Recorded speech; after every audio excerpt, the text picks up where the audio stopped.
খাদেম সাহেব যখন না থাকে আমাদের হুজুর দেখুন কত কষ্ট করে। সকালবেলা ঘুম থেকে উঠে মসজিদ যাইত দিল, মুছলো সুইছলো, কত কিছু করলো।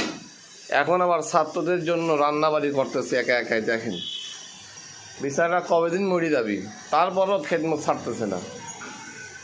মানে শরীর চলে না, কয় 3-4বার স্ট্রোক করেছে, তাও যে হারে কাম হারে। আমার খাদেম অসুস্থ হয়ে থাকে, কি অবস্থা দেশের। বিচারা আল্লাহ হায়াত বাড়ায় দিক, সকলে দোয়া করবেন হুজুরের জন্যে। এই বয়সে এখনও যে খেদমত করতেছে ছাত্রদের মসজিদ মাদ্রাসায়, সারাদিন মসজিদ মাদ্রাসার খেদমত করে, সারাদিন দৌড় পারে। এরপরেও কী যে অবস্থা দেখেন, আপনারা দেখতেই পারছেন। নিজের মনে করে কাজ করতেছে মসজিদ মাদ্রাসা। সকালবেলা ঘুম থেকে উঠেই দেখে মাল জাত মসজিদ পরিষ্কার লেগে গেছে। আর আমরা ইয়াং যুবক মানুষ কী করি? আল্লাহ তাআলা হায়াত বাড়া দিক, শরীরে সুস্থ রাখুক।